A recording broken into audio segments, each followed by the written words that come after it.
Ahí está. Bueno, y esa fue la clave de Scala. Vamos con lo menos importante. En el entorno de desarrollo, ahí va. El entorno de desarrollo, vamos a recomendar el mismo. De hecho, no solo de IDEA, sino que el IntelliJ también le funciona para Scala, solo que cuando crean el proyecto hay una parte de lenguajes, le ponen Scala. Quizás no está por default, hay 3, está Kotlin, está Java y no me acuerdo cuál más, JavaScript me parece que vi. Le ponen el más al costado y les aparece Scala y ponen ese. ¿Pueden usar Visual Studio Code? Sí, de vuelta, Visual Studio Code es el que yo uso para mi vida en general, pero igual que dije con Java, nos da tantas herramientas IntelliJ, especialmente para estos lenguajes, que hasta sería medio tonto no usarlas. Más ustedes tienen licencia gratuita. Visual Studio Code está bárbaro, tiene el plugin de Scala, de hecho lo he usado 10 puntos, pero IntelliJ nos da tantas cosas. Lo disfrutamos como hicieron el TP, tipo el debugging, poner el puntito ahí y le ponen el bichito y para ahí, tipo, muy pocos IDEs les van a tener eso preconfigurado como IntelliJ. ¿Pueden usar el bloc de notas o el Notepad++? Sí, hagan lo que ustedes quieran, no nos interesa en lo más mínimo. ¿Cómo se instala Scala? Scala no les va a venir instalado, Java tampoco, seguro, pero Scala tiene una instalación más fácil. Así que entran a la página de Scala, que es scalalang.org, ponen descarga y tienen la instrucción, depende del sistema operativo que elijan. ¿Vamos a ver cómo se instala? No, porque no nos interesa en lo más mínimo, ya son grandes. Lo hacen ustedes, es muy fácil. Por eso ahí está el paso 1 y el resto lo resuelven ustedes. Yo ahí les dejé con Mac porque es el que tenía cuando saqué la captura. Está soportado en todas las computadoras que van a usar ustedes. Bien, ¿qué conocemos de Scala? ¿Sí? ¿O qué es lo que nos va a importar? Scala es, en la categoría que vimos con Mati la primera semana, es de alto nivel. Es de bastante alto nivel, no tanto, por ejemplo, como Python o JavaScript, pero es de súper alto nivel. ¿Sí? No van a tener problema. Es estáticamente tipado, o sea que el tipado no va a cambiar. Soporta el paradigma orientado a objetos. Yo puedo tener objetos en Scala. Soporta el paradigma funcional. Y algo súper importante, que es porque lo que pueden usar el IntelliJ, es que los archivos terminan siendo .class, .clase, ¿no? Cualquier similitud con orientado a objetos, coincidencia, que corren en la JVM, ¿sí? Con Nacho después van a ver bien qué es la JVM, es la Java Virtual Machine, que básicamente que ustedes corren su programita en Java, su TP maravilloso de Monopoly, cuando se compila, se monta encima de la Java Virtual Machine, la máquina virtual de Java. Cuando se compila, se hace en algo que la JVM sabe entender, ¿sí? Y se corre. ¿Qué es lo que nos está diciendo Scala? Que cuando se compila, queda igual que como si fuera Java, a lo que entiende la JVM. Punto. Hay otros lenguajes que están hechos. Por eso van a ver que la gran mayoría de la sintaxis de Java es soportada en Scala, porque Scala está hecho sobre Java. Kotlin, por ejemplo, tiene esa onda similar. Si bien la sintaxis es muy diferente, al igual que Scala de Java, es la JVM al final del día. Entonces, funciona. Como va en la JVM, tiene que estar compilado. La JVM es algo así como un compilador. Entonces, es compilado Scala, al igual que Kotlin, al igual que Java. ¿Sí? Vamos a ver algunos ejemplos hoy, más que nada, que va a parecer que es interpretado. ¿Sí? Pero nunca se olviden que es compilado por atrás. Al igual que en Python, me parece, la indentación es importante. ¿Sí? Si bien se pueden usar llaves acá para seleccionar bloques de código, también la puedo hacer indentando. ¿Sí? Entonces, no es como en otros lenguajes como Java, por ejemplo, que yo puedo indentar pésimo y va a funcionar igual, porque el compilador después le importa nada los espacios que yo ponga. Acá sí es importante. ¿Y qué versión vamos a usar? La 3X. Lo que llamó la atención es que IntelliJ por default me ofrecía la 271.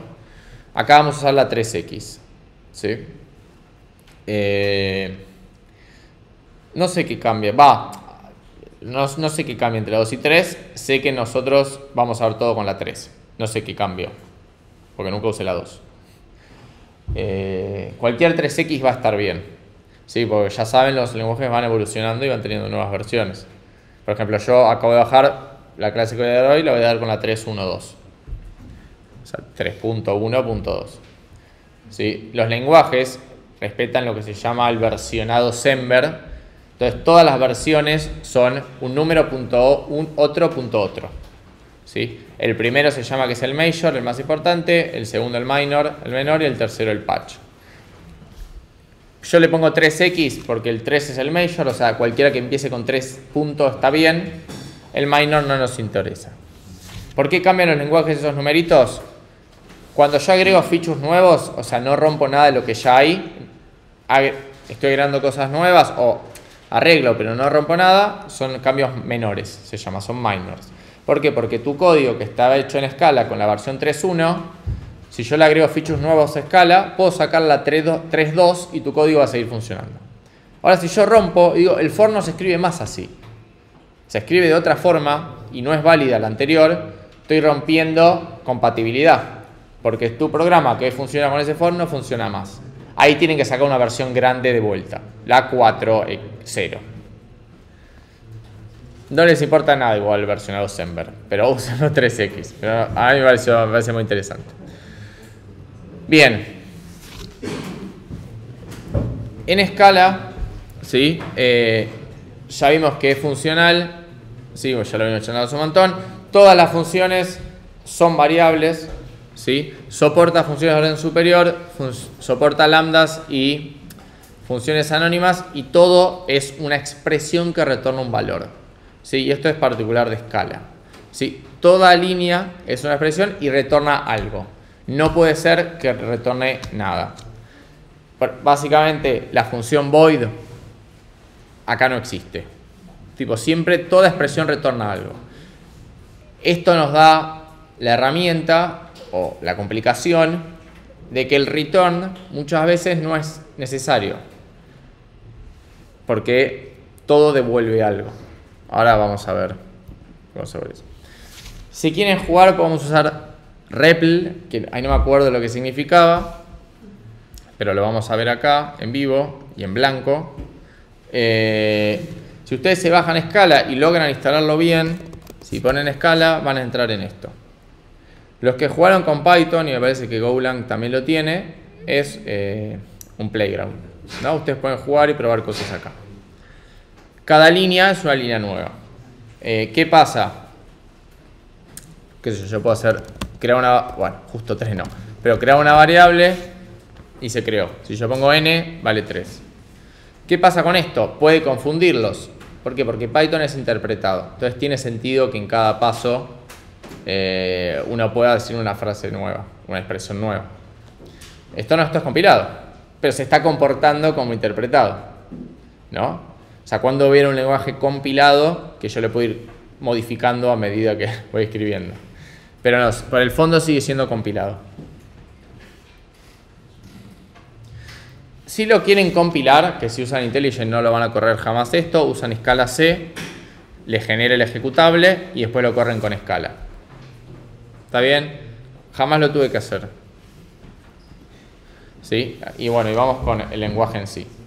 Tenemos dos tipos de variables. Tenemos los inmutables, que los vamos a declarar con la palabra val, que es la que van a usar, y los mutables, que lo vamos a declarar con la variable var, que no la van a usar. Acá hice tratar, cuando hicimos las diapositivas, ¿sí? Estas diapositivas están hechas en general de Scala, ¿sí? Acá hice tratar de usar inmutables, me olvidé de modificar el contexto anterior. Vamos a usar inmutables, no van a usar var jamás, ¿sí? Y algo quizás importante, que no es necesario explicitar los tipos. Yo acá, cuando puse val n igual a 3, no le dije, che, n es un entero. Pero como cualquier lenguaje, ¿sí? Que muchas veces no necesito declarar el tipo, siempre tienen un tipo. ¿Sí? Siempre lo tienen. Entonces, ¿qué hace Scala? Lo asume. Dice, me pasaste un int. Listo, es un int.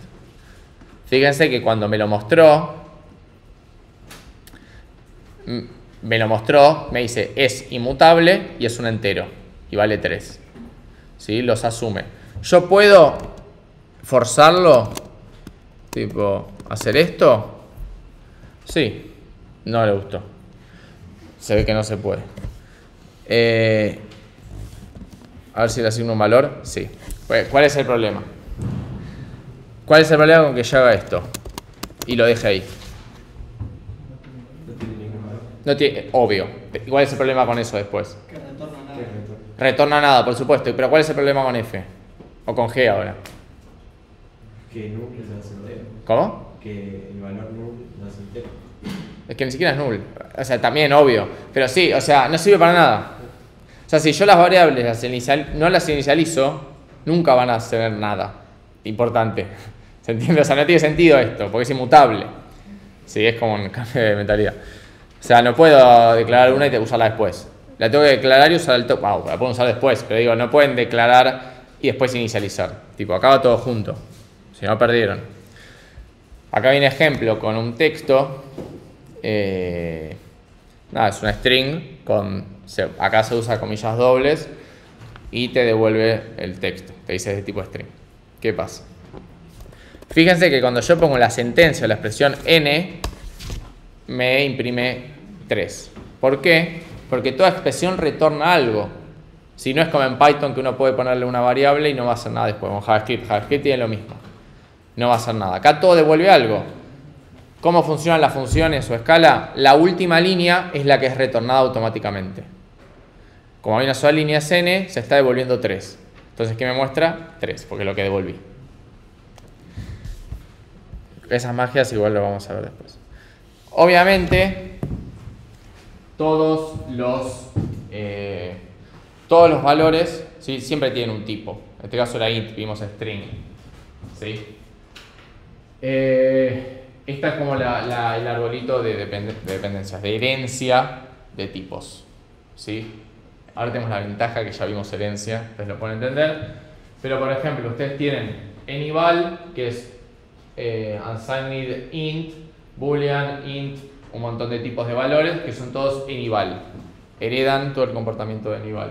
Que al mismo tiempo anyval es macheable. ¿Sí? Es una interfaz o es herencia, no lo sé, pero son macheables. Pueden ir con el match que vimos antes. O sea, ya tenemos una pista más. Yo no puedo hacer match de cualquier cosa, sino que tiene que ser macheable. Al menos implementar macheable. Por otro lado, los strings, las listas y cualquier tipo que sea por referencia, lo que vimos antes, es de tipo AnyRef o Object. ¿Sí? Las cosas que yo paso por referencia. Acá las listas se pasan por referencia también. ¿Qué pasa? Son inmutables. Entonces la puedo pasar seguro por referencia. Yo sé que nadie la va a poder modificar. Como dato de color, null, el tipo null, cumple string y list. Y nothing cumple todos. ¿Nos interesa? Para nada. Pero pareció interesante. Me pareció, qué sé yo, llamativo. ¿Qué tipos de valores tenemos? Que los valores sí los tenemos que conocer, los tipos, porque cuando me va a pedir, cuando yo quiero una función que me reciba parámetros, tengo que definir qué tipo de parámetros espero. Ya no puedo decir, me pasan n y m. Tengo que decir, me van a pasar n, que es int, y m, que es int. Como en la gran mayoría de los lenguajes que vienen usando, no. Python también te pide el tipo, no. No, Python no. Python no. Pero vos sí, o C, no C++, el que les guste. En general, los lenguajes tienden a los tipados explícitos, que así se llaman estos, que a los implícitos. ¿Por qué? Porque el de Python, o el de JavaScript, que es idéntico, es menos seguro. Porque dejo que el programador me pase lo que quiera y yo o valido o asumo que me pasó bien y explotará por los aires. Si no. ¿Qué es lo que pasa con JavaScript todo el tiempo? En cambio acá, no solo que es compilado, sino que yo estoy forzando a que me pasen un int. Y si no es un int, ni compila y el IDE me va a decir, está pasando cualquier cosa. Es mucho más seguro de ese lado. ¿Qué tipos tenemos? Nada diferente de otros lenguajes. Boolean, byte, short, int, long, float, double, char y string. Nada muy interesante. ¿Cómo vamos a concatenar strings? Es fantástico. Lo que podemos hacer es, bueno, hay una función que se llama printline, que es el console log de JavaScript, que es el print de Python, que es el de... ¿Cómo se llama en Go? Ahí se me fue. ¿Cómo se llama en Go? La función que imprime. ¿Print es? Print, ahí va. Bueno, es la función que imprime. Si yo quiero a mi string meterle otra cosa adentro que se llama concatenación, o sea, juntar dos cosas, lo que hago es, le tengo que poner una S adelante y le paso el string. ¿Sí? Y cada variable que yo quiero que me metan ahí, la tengo que pasar con el signo de pesos y el nombre de la variable. ¿Sí? Por ejemplo, acá tenemos n, tenemos print line s, n vale, y le paso n, ¿esto funciona o no funciona? Sí. Mete lo que está en la variable n adentro del string. Obviamente, yo no puedo meter cualquier cosa ahí. Tiene que cumplir alguna interfaz, supongo. Así funciona Python. No es que yo le meto cualquier objeto. Ustedes no van a tener problema porque no van a hacer objetos. Es funcional esto. Así que no van a tener cosas. Van a tener números y listas, lo más probable. Y un hash, algún hash map seguro, algún vector de vectores, ese tipo de cosas. Muy algoritmos 2, pero objetos seguro que no. Profe, perdón, ¿qué era la S adelante de la comilla? Sí, que le vas a decir que vas a concatenar. Vos podés, si vos podés no ponerlo, no le va a gustar. O no sé, a ver. Mirá, ¿ves? No le mete las variables. Ahí va. Lo bueno de esto es que pueden jugar, tipo, cuando tiene una duda, tipo igual que en Node o en Python. Bueno, acá hay una lista. ¿Qué pasa? Como dijimos, las indentaciones son suficientes, pero pueden agregar llaves. Scala, como todos los lenguajes, tienen convenciones. Sí, que vino alguien y dijo, para mí Scala tiene que usarse así. Y todos usamos eso. Igual que Python, igual que JavaScript. Por ejemplo, en Python la convención es usar snake case, que es guión bajos entre los nombres de la variable, los distintos textos. En JavaScript se usa camel case. ¿Hay una limitación del compilador en usar? No, es una convención. Pero que sirve que cuando vos entres un laburo que ya programan en Python, vos ya sabes cómo hay que hacerlo. No tenés que ponerte a ver cómo se hace ahí. Entonces Scala tiene lo suyo. Entonces acá yo les dejé cuando los curly braces, las llaves, tienen que ser omitidas y cuando no. ¿Sí? En algunos estos no nos importan porque no vamos a usar for y while. Por suerte. De hecho, lo vamos a saltear porque estaba acá. Ciclos tampoco.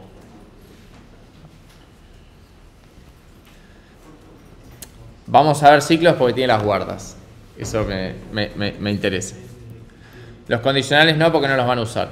La vez pasada los di para nada. Perdemos el tiempo. ¿Cómo se hace un for? Bueno, tengo que tener algo para iterar. Creo mi lista de números. ¿Cómo creo una lista nueva? List, en este caso, y le paso los números. Fíjense que lo está recibiendo como parámetros. ¿No? O sea, no tiene corchetes, como solemos tener. Y acá ya tengo mi lista, que es de tipo int, y tiene estos valores. Para recorrerlo tiene esta sintaxis rarísima, que básicamente es, le pongo el for, le pongo dónde tengo que poner el valor actual de la iteración, que en este caso i, y con una flechita le voy a decir qué es lo que voy a iterar, la lista de números. ¿Qué voy a hacer en cada iteración? Lo que está después del do. Imprimirlo. Entonces va a imprimir 1, 2, 3. Va a iterar números, en cada iteración va a poner el valor en i y va a hacer lo que esté después del do. Puede tener varias líneas también. Bien. Esto se llama generadores. Python también tiene esto. Pueden tener, bueno, esto después del do es lo que van a hacer. Pero pueden tener wards, que es lo que más a mí me interesa. ¿Qué son los wards? Algo que nosotros ya usamos en el match antes, que es básicamente ponerle una condición. ¿Sí? En el for común, el que tiene 3 partecitas, la del medio, el condicional, que es hasta cuándo iterar, no tiene nada que ver. Acá yo lo que le digo es, En el primero no hago nada especial, pero en el segundo, iterate números. En cada iteración guardate en i el valor actual. Y si se cumple esto, en este caso es si es par, hace esto. Entonces, solo cuando se cumpla la guard, lo mezclé, la guarda, va a ejecutarse el do. No es una condición de corte, sino que hasta ahí va a llegar. Y las guardas las vamos a usar también en match. Por ejemplo, en este caso, la lista 1, 2, 3 va a imprimir solo el 2. Ahora, ¿qué pasa con esto? Puedo tener múltiples guards. ¿Sí? No hacemos la pregunta ni nos ponemos a pensar esto porque no lo van a necesitar. Pero básicamente esto es dos for anidados. O sea, para cada iteración de i se hace toda la de j, o sea, 100 veces. Y cuando se cumplen los dos guards al mismo tiempo, hace el do. ¿Está bien? Que imprime las dos. Los guards, ¿cuál es la función de esto? Se pueden juntar. ¿No? Puedo usar and, or, todo ese tipo de cosas. Tenemos el yield.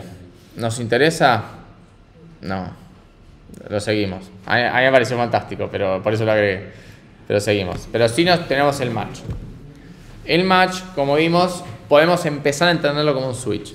Que le podemos poner números, por ejemplo. Y fíjense que el switch es una estructura de control. ¿Sí? Igual que el if, igual que el for.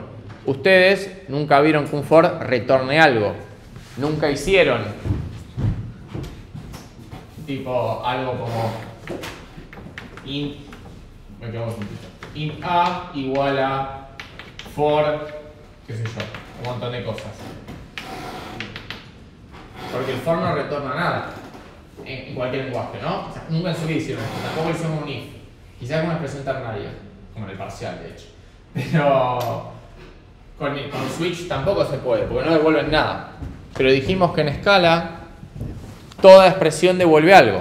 Entonces, todas las estructuras, incluida el match, también devuelven algo. Entonces, el match nos va a devolver lo que matchee. ¿Sí? Entonces, vamos a usar eso, por ejemplo, para traducir los números. Yo me voy a guardar en la variable inmutable result el match de i. Si i vale 1, me va a devolver 1. Si vale 7, me va a devolver 7. Y este es el caso default. ¿Sí? Es como decir cualquier otro. Bueno, después dice, a ver, está en inglés porque ese es el ejemplo de escala. Eso les iba a decir. Esto es una constante. Digo, es un escalar. Cada char es un escalar, no importa. Ahora, acá podría tener un body, podría tener tipo cosas a hacer, podría tener funciones, llamadas a funciones, todo es válido. El match va a devolver lo que devuelva este body. Poner 1 es una expresión. Las expresiones devuelven algo. Todo es una expresión. Como es un valor, se devuelve a sí mismo. Entonces devuelve 1. Entonces por eso 1 se guarda acá. Una pregunta. Sí, claro. ¿Por qué no es un control de flujo del match? Porque no controla el flujo. De hecho tiene más que ver con condicionales que otra cosa. Sí. No, es que no es un control, no cumple la definición de control de flujo. Pero si yo intentara hacer lo mismo con un if, podría. Estaría haciendo más o menos lo mismo. Sí, pero no tenés. If i igual. Sí, pero ahí vas a poner if else. Vas a tener si pasa esto una cosa o si no otra. O sea, tu flujo se va a ver condicionado por lo que pasa este if. Acá sí o sí va a pasar algo. Acá siempre va a pasar algo. Claro. Es como para un ternario. El ternario ya está súper al borde, pero va por ahí. O sea, la diferencia es que ahí, o sea, Acá sí o sí va a haber. Sí, claro. El match siempre machea con algo. Sí, siempre pasa algo. El match es una operación más, inclusive, si lo puedes entender así. Es buena la pregunta. De hecho, no la habían hecho el pasado, me gustó. Ya es pregunta de final. Y no la van a hacer bien.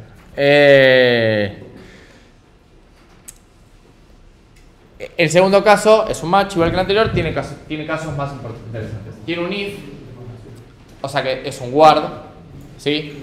Acá no se me ocurrió nada, por eso le puse 3 puntitos, pero cualquier condición. Tipo, este es un OR, tipo si machea con este o con este, hace esto. ¿Por qué lo puse con letras y acá con números? No sé, nunca lo había visto. Y mantengo el default de antes. El match es lo más complicado que van a hacer. Igual, atención a esto. Vamos a ver varios ejercicios que se resuelven con match. No todos se resuelven con match. ¿Por qué lo digo así? Porque después en el parcial fuerzan a hacer esto cuando quizás sale mucho más fácil usando las funciones que vimos, filter, map o muchas más que vamos a ver. El match es para algunos casos particulares, en general cuando necesito recursión, va mucho más por ahí, no es el switch común, sino para hacer la recursión, no para resolver los problemas que solemos encontrar en nuestra vida cotidiana. De hecho, lo más probable es que nunca usen un match luego. Si usan escala y les gusta así, está bien. Pero el match no existe así como está en todos los lenguajes, existen muy poquitos. Las funciones que vamos a ver sí están en todos los lenguajes que soportan funciones. Bueno, el match, esto como dijimos, es una expresión, puede considerar variables y no está limitado al tipo de la variable, ¿sí? Puede tener cualquier cosa. Las funciones se declaran con def, como ya lo vimos antes. La convención es usar camel case, la convención de escala. A mí me fascina, me parece horrible el snake case. Por eso no programo en Python. Como dijimos antes, se explicitan los parámetros de sus tipos. En general los parámetros siempre especificamos, hay formas que no, pero siempre decimos, me pasan X e Y. Acá tengo que decirle el tipo, que es de tipo int y de tipo int. ¿Hay alguna pregunta? ¿Hay una pregunta ahí? Está bien. Y este es, después de los 2 puntos, es el valor que retorna. Que ahí sí es opcional. ¿Por qué? Porque a escala, como vimos, le encanta asumir tipos. Este también lo puede asumir. Mira la última expresión y se fija qué es. Si es un return que es válido, va a devolver lo que esté ahí. Si no, va a devolver lo que devuelva esa expresión. Nada súper complejo. Las funciones pueden ser de una sola línea y de hecho la mayoría van a ser de una sola línea. ¿Sí? Vamos a hacer una. No le va a gustar que la haga acá, me parece. Pero bueno, vamos a hacerla. El tema es que del REPL, que no le gusta cuando las funciones son más de una línea. Tiene una sintaxis bastante más compleja para respetar las líneas con los int. Con las indentaciones. X menos Y y tengo mi función. Fíjense que yo no le puse que devolvía y lo asumió. Fíjense que resta. ¿Qué es lo que hizo? O sea, yo acá puse una expresión que es resta, igual que puse n. Me imprimió todo esto. ¿Por qué no me imprimió esto? Sí, resta, pero ¿por qué? ¿Por qué no le puso x menos y acá?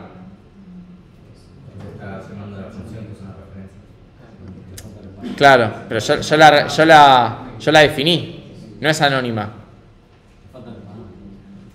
Los parámetros están acá. No los nombró porque es anecdótico. Fíjense que inventó, esto es súper importante, inventó una variable nueva que le puso res2 y ahí dijo, voy a meter acá una función anónima que va a recibir un int, 2int, y va a devolver un entero y le voy a asignar una función lambda que yo guardé en otro lugar. ¿Qué es esta función lambda? No es más ni menos que esto.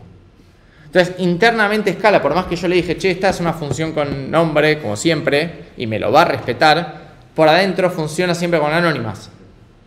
O sea, res, a ver si puedo hacer res2. Mirá, me inventé una nueva. Fantástico. Pero yo puedo hacer resta y sigue siendo válido, por supuesto. Esto es una dirección de memoria, está clarísimo. Digo, está clarísimo. ¿Y puedo hacer res2 y pasarle para adentro? No sé. Para mí sí. Ahí está, mirá, magia. Bien. Fíjense, no solo que cada uno es una expresión, sino que asignan los resultados a variables nuevas. Tipo res4 la llamó esta y esta la llamó res5. Yo res5 me imprime y me creó una nueva. Porque todo es algo nuevo. ¿Sí? Si yo le hago print line res5, ahí no me va a crear una nueva, me la va a mostrar. Pero acá, como yo estoy retornando res5, me dice, vos me estás retornando un dato, lo tengo que guardar en algún lugar. Crea res6. En el print line no devuelve eso, lo imprime. El printline también devuelve algo, como dato de color. Bien, yo al mismo tiempo, no me adelanto.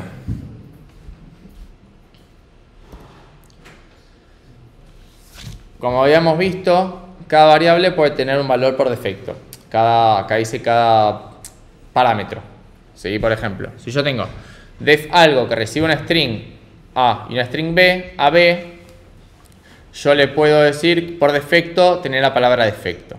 Entonces, si llamo a algo y le paso Fede, va a imprimir A es Fede y B defecto. Si yo en lugar, si yo le pongo P en el segundo parámetro, va a pisar este y va a decir A es Fede y B es P. Súper creativo. Ahora también soporta lo que para mí es, no es inútil, pero este caso no tiene sentido, que es, si yo no quiero pasarle en el mismo orden los parámetros, si los quiero pasar en otro, quiero pasarle primero B y después A, se lo puedo especificar. ¿No? Le puedo decir, che, te paso B primero, B igual a esto, y después te paso A. ¿Por qué haríamos esto en este caso? Para nada. ¿Está bien? Fíjense que algo tiene una que no tiene valor por defecto y una que sí. Si yo llamo a algo sin nada, me va a decir, che, te falta un argumento. Te dice el parámetro A. Te está faltando. ¿Qué pasa? ¿Cuándo es útil esto de decir, te estoy pasando primero B y después A? En Python, por ejemplo, hay funciones que tienen muchos parámetros. Y la gran mayoría son opcionales. Entonces, en general, uno quiere especificar algunos y dejar el resto por defecto. ¿Sí? Entonces, yo quiero especificar estos 3 parámetros y el resto dejarlos por ahí. Yo no sé el orden original y no quiero tener que setear los otros. Entonces, directamente le digo, che, este parámetro, ponelo en esto, este en esto y este en esto. Y yo me olvido del orden. Este caso es ridículo. ¿Cuándo pasa eso? Igual, cuando tengo librerías como muy potentes, con muchos parámetros. ¿Cuál es el caso que a mí se me ocurre? El más clásico al menos, cuando tenés una red neuronal. Ahora que está de moda la inteligencia artificial. Una red neuronal, que así funcionan muchos de los LLMs, tiene un montón de parámetros. Un montón de cosas que yo puedo elegir. Yo en general no quiero modificar todas. Entonces tipo, le digo este y este y este, hacerlo así y vemos qué pasa. Esto ya lo dijimos. Se puede explicitar cuál variable, cuál parámetro es cada uno. ¿Lo van a usar? No. El por defecto está bueno igual, porque fíjense que para la optimización por tail lo usábamos. Akuma empezaba en 0. Bueno. Tampoco les va a importar mucho. Quizás, sí, porque tienen TP, yo me olvido siempre. Claro, porque es nuevo eso. Por eso yo les había dicho, ¿es bueno o no? Es bueno para el subparcial, es malo porque tienen más cosas que hacer. Tienen un TP. Los parámetros igual en desorden tampoco los van a usar. Pero esto sí. Nosotros, Scala, uno le puede pasar el annotation main, así se llaman los que tienen arroba, para decirle este es el punto de entrada del programa. De hecho, el ejemplo de acá, ¿lo tiene? No, no lo tiene porque es el objeto main. Pero así yo lo puedo especificar. Esto de annotations no es propio de Scala, sino de Java. Java se introduce este concepto. Quizás lo tuvieron que usar para el TP. No es muy interesante, pero sigamos con estas que sí son más interesantes. Map y filter, ¿sí? Ambas son funciones que se ejecutan sobre list u otras colecciones, ¿sí? Los tipos, no me acuerdo qué tiene que cumplir para tener map y filter, pero en general los tipos que son iterables tienen map y filter, ¿sí? Iterable es una interfaz muy común, ¿sí? Ambos reciben una función como parámetro y lo vamos a ver ahora. Yo puedo tener, por ejemplo, mi función. Primero vamos a crear la lista. 3, 4, 5, 6. Horrible, no le gustó para nada. ¿Qué pasó? ¿Qué hice mal? Me olvidó. O sea, la creé en JavaScript. Eso pasó. Ahí está. Listo. Tengo mi lista. Si yo le hago el map debería pasarle una función a que tiene que mapear los valores. Yo puedo hacer def s, bueno, x int y int igual a x más y. ¿Está bien? Tengo ese. Entonces yo voy a hacer l.map s, porque recibe como parámetro la función. Y va a mapear... No, horrible, no. ¿Qué pasa? Ah, porque mi función map... Recibe un solo valor. Hice cualquier cosa. La función map recibe un solo valor, siempre. Porque mapea un valor a otro. O sea, si le digo recibí 2, no tiene que recibir. Vamos de vuelta. Val duplicar, ahora sí. Que va a recibir int y va a devolver x por 2. ¿Está bien? Ahora sí. Tampoco. Porque la declaré mal de vuelta. Va def. Ahora sí. Entonces, ahora sí. L.map duplicar me va a devolver la lista duplicada. Fíjense que es una lista nueva. Si yo pongo L, tengo... Me mostró la original, la asignó en una variable nueva. Porque L retorna la lista. Pero ¿qué pasa? Es medio engorroso hacer esto, porque duplicar no me sirve para más nada, que es lo que habíamos visto en la teórica. Entonces yo puedo definir la función acá adentro. No me acuerdo si tengo que poner el tipo o no. Ojalá que no. A ver. Le vamos a poner el tipo. Yo la puedo definir acá adentro y decirle x por 2. Está parejo, ¿no? Sí. Y va a funcionar igual. Que de hecho, esto es lo que van a hacer todo el tiempo. No van a tener funciones con nombre. A ver si funciona así. Espero que sí. Ahí está, excelente. Miren qué bonito que queda. Escribimos una función y no nos gastamos en nada. No tuve que hacer el paso engorroso de declararla, elegir el tipo, porque yo sospechaba que iba a poder hacerlo. Porque Scala ya va a saber de qué tipo es X, porque sabe de qué tipo es L. Sabe que es una lista de int, entonces ya sabe que es int. Para nada que yo le ponga, le fuerce el int. Si yo le pongo otra cosa, string, me va a fallar. Me va a decir, tipo, che, no machea. ¿Está bien? Entonces el map me mapea. ¿Sí? El filter, como ya vimos, filtra. Yo puedo tener l.filter, por ejemplo, si cada valor es mayor a 2. Entonces me va a devolver solo los mayores a 2. Fíjense qué veloz que es hacer esto. ¿No? Esto sí se usa un montón después en la vida profesional. Tipo, operar con listas, no tienen que hacer un for, lista nueva, adentro del for meter un if n mayor a, si el valor del for es mayor a 2, entonces lista.append, lo resolví en una línea. Y encima es una lista nueva, como dato de color. Esto es súper poderoso. Tipo, nos estamos ahorrando un montón de líneas, pero no perdemos claridad. Digo, ¿esto es súper claro? Sí, dame un segundo, Le digo, la lista, filtrala con los valores que sean mayor a 2. Tipo, ya está. Y digo, no es que me ahorré líneas, pero gané elegancia, pero perdí claridad, que es el problema común. Tipo, esto es súper claro. Si yo me acostumbro a leer esto, tipo, es clarísimo, no gasté más memoria. Digo, todos los días, sí. Sí, que ahí vos, acá porque estamos no sé cómo es. Sí, el playground, el arenero. Sí. Pero si yo no asocio una variable lFilter, por ejemplo, yo el filter lo pierdo. O sea, lo que hice, o sea, Sí. eso Sí. Sí, ojo que... Tendría que guardarlo en una variable lo que yo quiera. Sí. El filter tendría que ser resultado igual y el filter y todo eso. Claro, sí.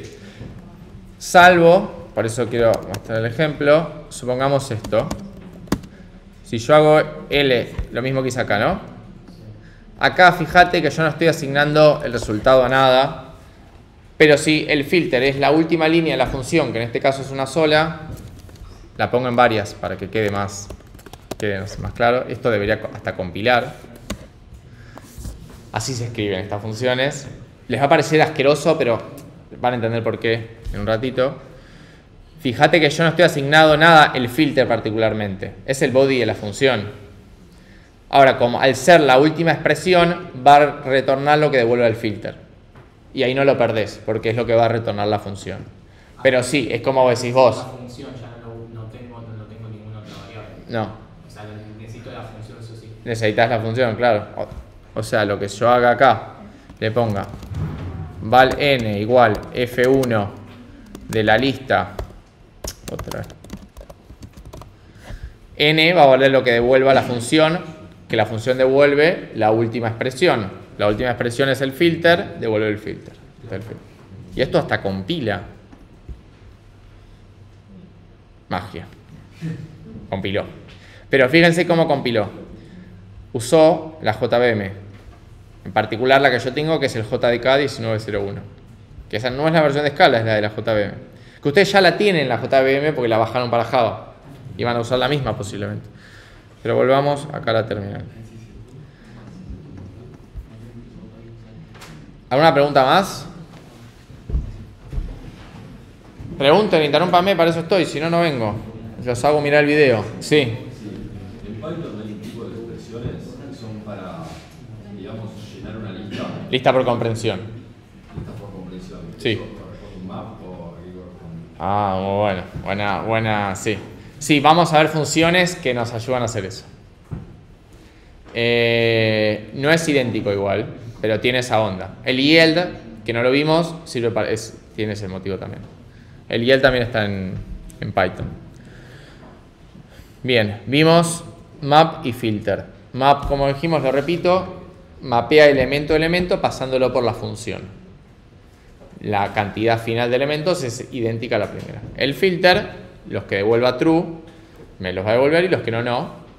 O sea que la lista final tiene la longitud original o menor. Por ejemplo, yo le pongo, dame los valores que sean mayores a -1, me va a devolver todos. Es la lista original. Los elementos son por valor los mismos que la original. No es la original, esta es res 12. Todo es nuevo siempre. Vamos con dos que no vimos. Reduce, que es la que más les cuesta. Vamos primero con for each, que es mucho más trivial. For each, lo único es muy parecido al map, recorre elemento a elemento, le aplica la función, pero no devuelve nada en sí, no devuelve un array nuevo. Obviamente for each devuelve algo, pues todo devuelve algo, pero lo voy a usar cuando no me interesa lo que devuelva. ¿Sí? ¿Cuándo lo voy a usar en escala?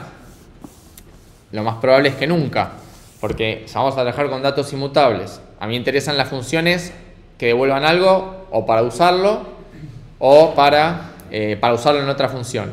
For each, por definición, no devuelve nada, más allá que en escala todo devuelve todo, es anecdótico lo que devuelve, no me sirve mucho.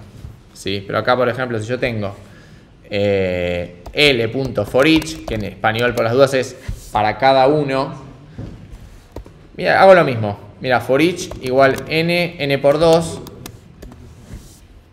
No le gustó para nada. Sí. Horrible. No respeta camel case. No hace nada. ¿No?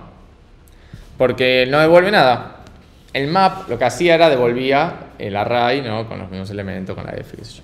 Pero si el for each, que en general tiene un print line adentro, imprimo en cada función, ahora sí los va a imprimir. Que ojo, no es que lo está devolviendo, lo está imprimiendo. Por eso no los asignan una variable ni nada de eso. Qué maravilloso Scala, ¿no? ¿Se imagina hacer un proyecto grande con esto?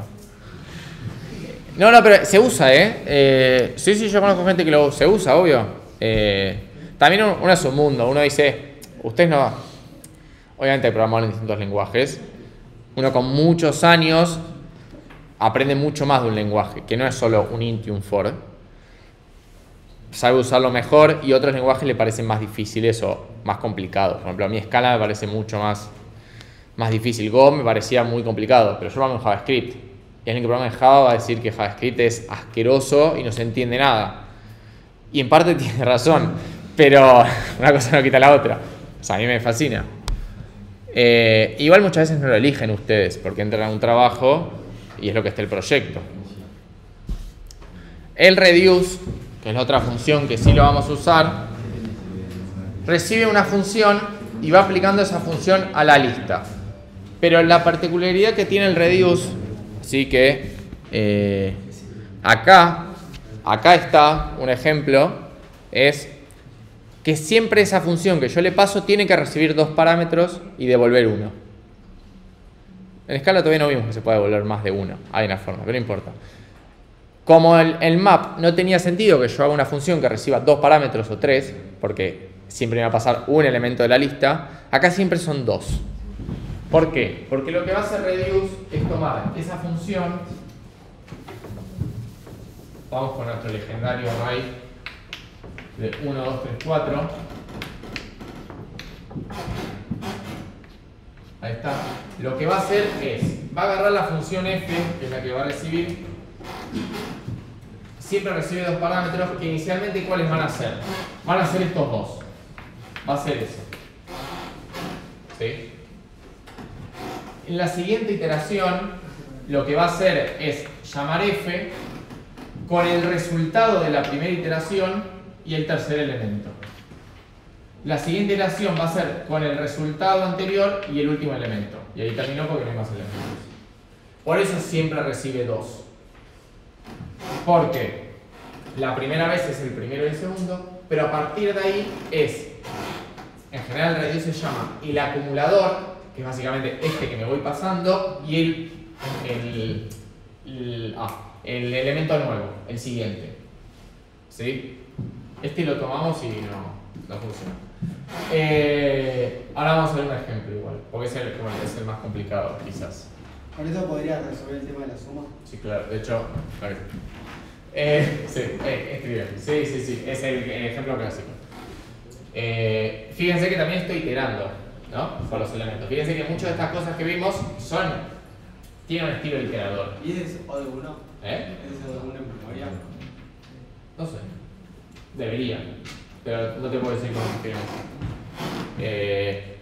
No tendría sentido que no lo sea porque solo tiene que pasarse el acumulador. O sea. ¿Cómo funciona este, por ejemplo?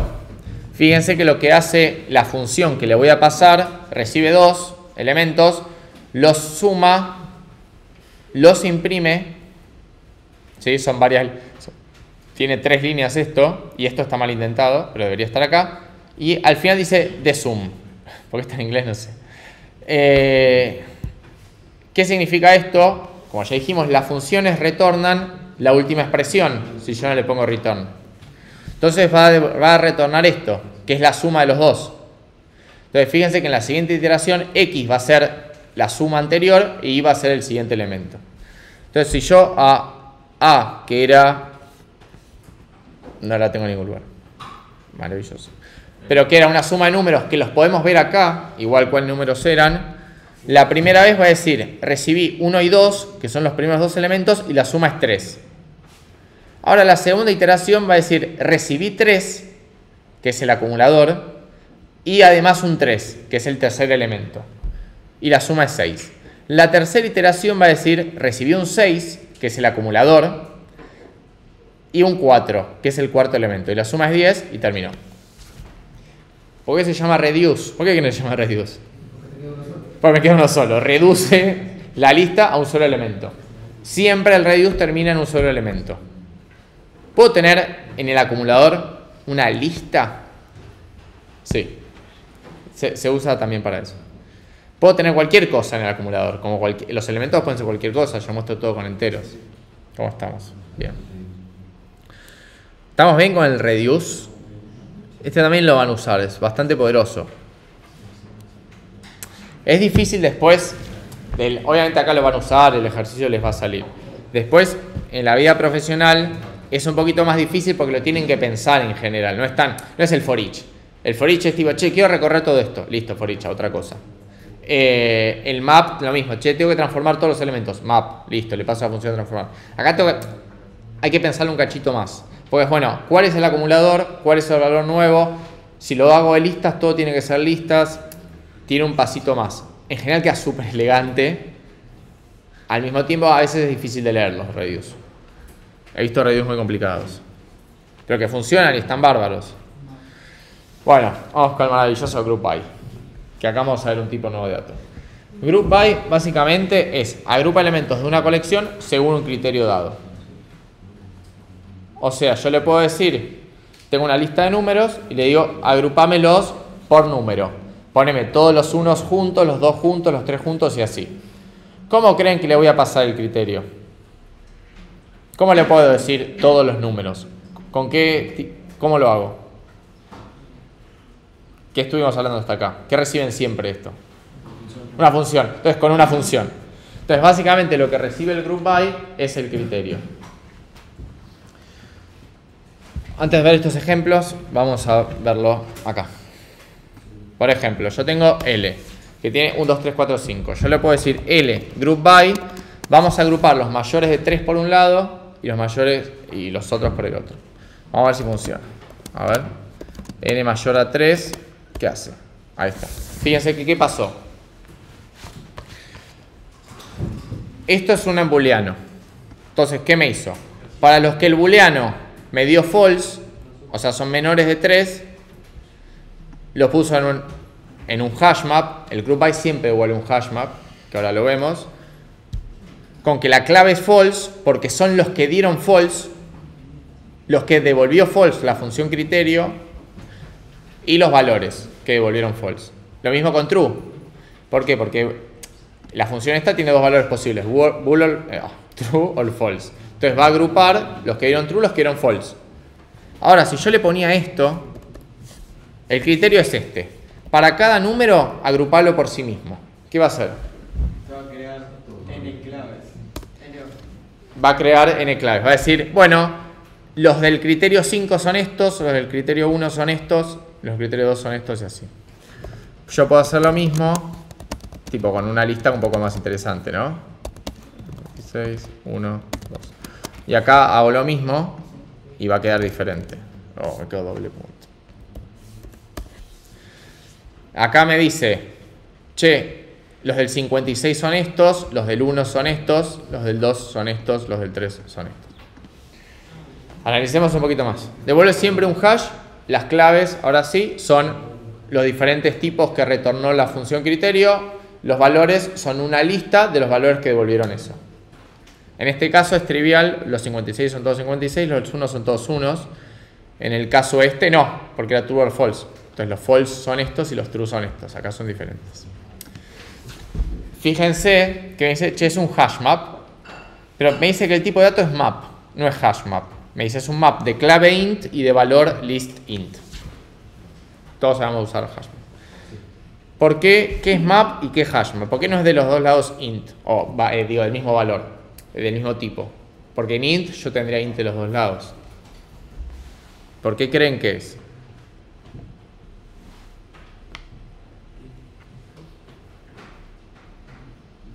Tienen que volver a las clases de orientación a objetos. En Java... ¿Cómo? Map sería como una interfaz y hash map en concreto. Tal cual. De hecho, en Java, ustedes nunca crearon un map. Crearon un hash map, posiblemente. O lo mismo una lista, tipo un array list. Map es la interfaz. Hash map es uno de los hashes que tenemos en Scala. ¿Nos interesa? En lo más mínimo. Pero sí. Es medio molesto en Java, ¿bien? No poder escribir list, tipo tener que importar array list. Pero porque hay un montón, porque puede ser una enlazada también, si quieren, una circular. Vamos a ver estos ejemplos, ahora sí. Si yo tengo una lista de nombres, ¿sí? Acá los voy a agrupar por la longitud de cada palabra. Entonces me va a decir, los que tenían 7 letras son estos, los que tenían 4 son estos dos. Y acá lo estoy agrupando por sí mismos. Y cada palabra va a ser única. ¿Sí? Perfecto. ¿Estamos bien hasta acá? Bien. Estamos llegando un poco tarde igual a esta diapositiva, pero bueno, veamos funciones de primera clase. ¿Sí? Acá en Scala directamente las vamos a llamar lambdas. ¿Sí? A las funciones anónimas, totalmente anecdótico, pero si lo buscan en internet así se van a llamar. Nos ayudan a hacer el código más prolijo, como ya vimos. Suelen ser funciones muy cortas, suelen ser de una línea. ¿Pueden ser de más? ¿Puedo empezar a meter? Sí, pueden ser de 10, 15, lo que sea. Map y filter actúan como funciones de orden superior. Ahora vamos con el último. Group by, ¿es de orden superior? Recibe una función, ya es de orden superior. For each, ¿es de orden superior? Recibe una función. Reduce, que recibe, pero con diferentes parámetros, 2. ¿Es una función de orden superior? ¿Cuánto mide? Sí, claro, es una función. O sea, orden superior no tiene nada que ver con que reciba 1, 2 o n parámetros, pues no recibe ninguno. Bueno, y ambos se pueden encadenar. ¿Qué significa esto? Aquí dice ambos porque se refiere a map y filter, pero en realidad todas se pueden encadenar. Yo puedo hacer esto. Puedo hacer, ahora vamos al código, a esto. Yo tengo acá los que filtra los mayores que 2. Yo esto le puedo decir, luego de filtrar, quedó mal la indentación, me molesta que no. Después de filtrar, mapeame los valores y multiplicarlos por 10. Y esto funciona.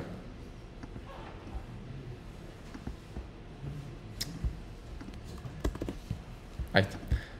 Esto funciona. No me lo muestra. ¿Qué pasa? Porque está bien. Print line. ¿Por qué? Porque cuando nosotros jugamos con REPL es una sola línea. Acá, ¿qué está pasando? El objeto main que extiende up, ¿no? Esto está heredando, no importa, va a devolver n, que es lo que yo hacía. Perfecto, pero nadie imprime lo que devuelve main. Eso estaba pasando. Entonces lo tengo que imprimir yo. Ahora va a funcionar. Es una lista de... ¿Qué pasó? Teníamos 1, 23, 45. Me filtró primero los mayores a... O sea, me dejó los que son mayores a 2, eliminó el 1 y el resto lo multiplicó por 10. Por eso tengo 230, 450. Esto es un pipeline.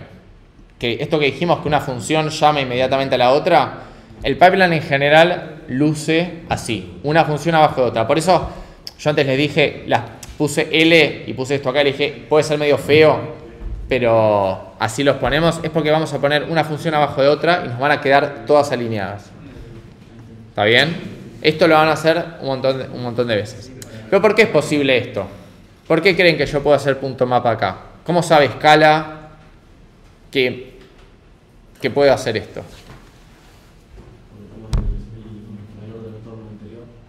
¿Y cuál es el valor de retorno anterior? Otra lista. Bien.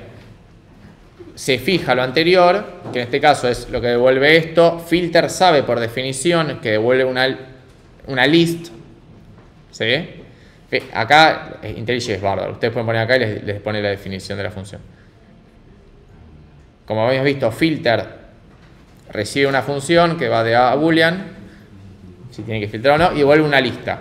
¿Cómo sabe que es una lista? La lista es iterable, tiene map. El map, fíjense que también recibe una función y devuelve otra lista. ¿Por qué acá no dice en la definición, por ejemplo, recibe... Nosotros cuando hicimos el filter dijimos recibe un entero y devuelve un booleano, si es mayor a 2, por ejemplo. Acá pone que recibe una función, pero no de integer a booleano, sino de a booleano. Y retorna una lista de A. ¿Qué es A? ¿Es el genérico? El genérico. Está usando generics, que no lo vemos acá porque no es relevante, pero seguro lo usaron algoritmos 2. Porque la lista justamente puede ser una lista de cualquier cosa. Entonces tiene que soportar generics. Pero bueno, seguimos. Bien. Vamos a ver esto que no lo habíamos hecho. Ya un poco jugamos con esto. Pero vamos a ver acá. ¿Qué pasa si yo en REPL, para ver bien cómo funciona esto, ¿puedo escribir? Ahí está. No me gustaba que estaba abajo. ¿Qué pasa si yo escribo directamente una función de orden, una lambda? O sea, la más trivial que existe. Me dice, es una función que va de int a int y está acá. ¿Yo la puedo invocar? Y con el red 17. Porque me la guardó en res 17, de casualidad. Sí, pero si no, no. Porque No, yo esto no creo que funcione. Si yo esto no creo que funcione. Pero no, porque es anónima. Entonces me dice, la guardé acá. Que no nos importa, ¿no? Pero es un valor hexadecimal. Fíjense, pero lo que me dice es una lambda, se dio cuenta y la guardé acá. Bien, vamos un poco sobre las colecciones, ¿sí? Tenemos las inmutables y las mutables, ¿sí? Vamos a usar solo las inmutables, ¿sí? Pero estamos perfectos. A ver, un segundo por las dos que reviso. Ay, ¿cómo voy a...? Ahí está. Perfecto. Bien, ¿qué hora es? Bien. Tenemos los inmutables que son todos, fíjense, iterables. O sea, por ejemplo, todos tienen for each. O tienen map o tienen filter. El set, que ya lo conocemos, del algoritmo 2. Tenemos set ordenado, que será un ¿cómo se llama? Ahora eso, un árbol binario. Tenemos, el tema nos puede interesar. Tenemos el map, sorting map. Bueno, y tenemos listas, ¿no? Tenemos listas, string, vector, qué sé yo. Y hay colecciones que son mutables. Que van a ver que algunos están en los dos. Por ejemplo, había set, está en los dos, set también. Eso es porque depende de cómo los usemos, pueden ser mutables y inmutables. ¿Nos interesa en los mutables? No. Acá hay una lista de cuáles son inmutables y cuáles son mutables. Que en general no nos interesa. Porque vamos a usar list, vector, map y set. Set es elegante para resolver muchas cosas. Pero bueno, sobre listas hay un montón de cosas para hacer, un montón de funciones, pero vamos a terminar la clase acá. Vamos a ver las estructuras que quedan la clase que viene y vamos a empezar con los ejercicios. ¿Está bien? Así que bueno, nos vemos el viernes.